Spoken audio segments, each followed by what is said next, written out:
Subscribe now and press the bell icon. Never miss an update. আসসালামু আলাইকুম। আজকের এই ভিডিওতে আমি আলোচনা করব আপনারা এই মুহূর্তে আমার ডিসপ্লেতে যে ডিজাইনটি দেখতে পাচ্ছেন কিভাবে আমরা Adobe Photoshop এর সাহায্যে এই ধরনের ডিজাইনগুলো তৈরি করতে পারি সেই প্রসেসটি এই ভিডিওতে আলোচনা করব। তো আপনারা যারা আগে থেকে এই ডিজাইনটি সম্পর্কে অবগত রয়েছেন বা এই ডিজাইনটি তৈরি করতে পারেন তারা চাইলে এই ভিডিওটি স্কিপ করতে পারেন। আমি চাই না আপনাদের মূল্যবান সময়টি এই ভিডিওতে নষ্ট করেন। আর যদি না জানা থাকে কিভাবে এই ধরনের ডিজাইনগুলো Adobe Photoshop দিয়ে তৈরি করতে হয় তাহলে অবশ্যই ভিডিওটা শুরু থেকে শেষ পর্যন্ত দেখবেন। আশা করি এখান থেকে নতুন কিছু শিখতে পারবেন, নতুন কিছু জানতে পারবেন ইনশাআল্লাহ। তো চলুন আর কথা বেশি না বলে আমার মূল টিউটোরিয়ালে চলে যাই। তো এই ডিজাইনটি তৈরি করার জন্য প্রথমত আমি ফাইলে ক্লিক করতেছি, ফাইল থেকে নিয়ে ক্লিক করে নতুন একটা আর্টবোর্ড নিচ্ছি।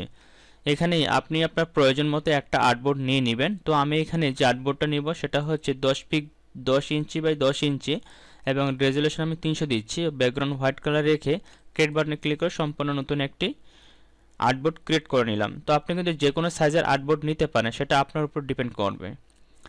দেন এখন আমরা যে ডিজাইনটি করব, ডিজাইনটি করার জন্য আমাদের যে টুল প্যানেল রয়েছে টুল প্যানেল থেকে আমরা আমাদের ইলিপ টুলটিকে সিলেক্ট করে নিব। ইলিপ টুলটিকে সিলেক্ট করার পর আমরা উপরের দিকে যে কন্ট্রোল বারটি রয়েছে কন্ট্রোল বার থেকে যে ফিল কালারটি রয়েছে প্রথমত এই ফিল কালারটিকে আমরা অফ করে দিব। এরপরে স্টক কালারে ক্লিক করে এখানে আপনি আপনার প্রয়োজন মতো একটা স্টক কালার দিয়ে নেবেন। লাইক দিস আমি এখান থেকে আমার এই কালারটা দিয়ে নিচ্ছি।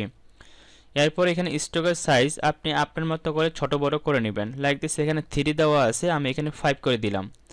দেওয়ার পরে এখন মূলত আমি যে কাজটি করব, এই ইলিপ টুলটা সিলেক্ট থাকা অবস্থায় আমি একটা কাস্টম ইলিপ টুল তৈরি করে নেব। তার জন্য ড্র্যাগ করে আমি এভাবে একটা শেপ তৈরি করে নিচ্ছি। এটা কিন্তু আপনি আপনার মতো করে নেবেন, আমি যেভাবে নিচ্ছি এইভাবেই হুবহু নিতে হবে এমনটা না, সাইজটা একটু কম বেশি হলেও কোনো সমস্যা নেই। তো লাইক দিস আমি এটাকে এইভাবে রাখতে পারি, আর একটু লং করে নিচ্ছি, এইভাবে নিলাম। দেন মুভ টুলে ক্লিক করতেছি, তাহলে দেখেন এখানে আমার একটা শেপ ক্রিয়েট হয়ে গেছে। এখন আমি যে কাজটি করব, প্রথমত লেয়ার প্যানেল থেকে এই লেয়ারটিকে সিলেক্ট করে কিবোর্ড থেকে কন্ট্রোল এ প্রেস করব। তারপর এখান থেকে উপরের দিকে কন্ট্রোল বারে হরিজন্টালি এবং ভার্টিক্যালি সেন্টার করে নেব। এরপরে কিবোর্ড থেকে কন্ট্রোল ডি প্রেস করে এটাকে ডিসিলেক্ট করে নিলাম।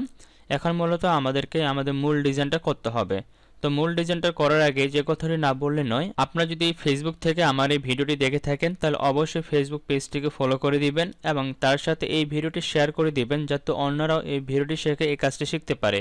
আর যদি ইউটিউব থেকে আমার এই ভিডিওটি দেখে থাকেন তাহলে অবশ্যই ইউটিউব চ্যানেলটিকে সাবস্ক্রাইব করে রাখবেন পরবর্তীতে সকল আপডেটগুলো সবার আগে পাওয়ার জন্য। তো চলুন আমরা এই ডিজাইনটা এখন করি। তো এই ডিজাইনটি করার জন্য আমরা প্রথমত যে ইলিপ টুলটা নিলাম, এখানে যে লেয়ারটি রয়েছে এই লেয়ারের একটা ডুপ্লিকেট তৈরি করব।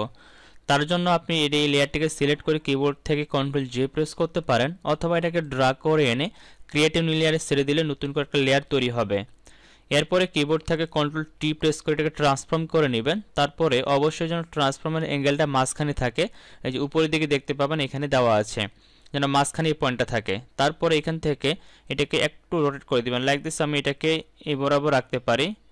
এটাকে এখান থেকে আপনি অ্যাঙ্গেলটা লেখেও দিতে পারেন। আমি যদি এখান থেকে 5 লিখে দিই, 5 দিলে এতটুকু আসবে। তো আপনি এখানে আপনাদের প্রয়োজন মতো লিখে দিবেন। লাইক দিস আমি এখানে 4.5 দিচ্ছি। ওকে, দিয়ে টিক মার্কটাকে দিয়ে দিলাম। এরপরে আমি কিবোর্ড থেকে control alter shift T press করব, তাহলে এটা আমাদের ডুপ্লিকেট হতে থাকবে।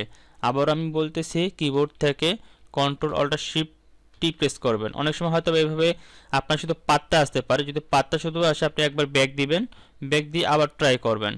ট্রাই করলে আপনি ধীরে ধীরে করবেন, তাহলে আপনার পারফেক্টভাবে সবগুলো পাবেন।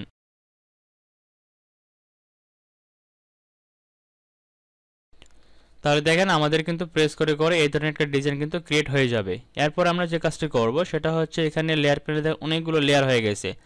তো এখান থেকে আপনি যে কাজটি করবেন, এখান থেকে সবার উপরে লেয়ারটি সিলেক্ট করবেন এবং এখান থেকে সবার নিচে লেয়ারটিকে সিলেক্ট করবেন। সিলেক্ট করার পর কিবোর্ড থেকে কন্ট্রোল জি প্রেস করে গ্রুপ করে নেবেন। এরপরে এই লেয়ারটিকে সিলেক্ট করে গ্রুপের লেয়ারটিকে সিলেক্ট করে কিবোর্ড থেকে কন্ট্রোল টি দিয়ে আপনি এটাকে আপনার প্রয়োজন মতো ছোট বড় করে নেবেন। লাইক দিস আমি একটু বড় করে নিচ্ছি। এরপরে এটাতে আমার একটা কালার দেওয়া আছে, এটাতে আমি গ্রেডিয়েন্ট কালার ইউজ করব। তার জন্য এই গ্রুপটাকে সিলেক্ট করে রাইট পাশে ক্লিক করলাম, এখান থেকে ব্লেন্ডিং মোডটাকে অন করে নিচ্ছি। এরপর এখান থেকে কালার গ্রেডিয়েন্ট ওভারলেতে ক্লিক করব। তারপর এখান থেকে আপনি আপনার মতো করে একটা গ্রেডিয়েন্ট কালার দিয়ে নেবেন। লাইক দিস আমার এখানে যে কালারগুলো রয়েছে এগুলো দিলে কিন্তু আমরা চলে আসবে, এটা দিতে পারি। তো আমি এখান থেকে এই কালারটা দিয়ে রাখতেছি, দেন ওকেতে ক্লিক করলাম। তাই দেন কালারটাকে তো আমরা অ্যাপ্লাই হয়ে গেছে। তো আশা করি সম্পূর্ণ প্রসেসটি বুঝতে পেরেছেন, কিভাবে এই ধরনের ডিজাইনগুলো তৈরি করতে হয়, তার সম্পূর্ণ প্রসেসটি স্টেপ বাই স্টেপ। তারপরে যদি আপনাদের বুঝতে কোনো জায়গায় কোনো ধরনের সমস্যা হয়ে থাকে বা সমস্যা ফেস করে থাকেন, তাহলে অবশ্যই সেটা আমাকে কমেন্টে জানাবেন, আমি সেই বিষয়গুলো ক্লিয়ার করার চেষ্টা করবো ইনশাল্লাহ। সবাই ভালো থাকবেন, সুস্থ থাকবেন, দেখাবেন নেক্সট কোনো ভিডিও নিয়ে। আল্লাহ হাফেজ।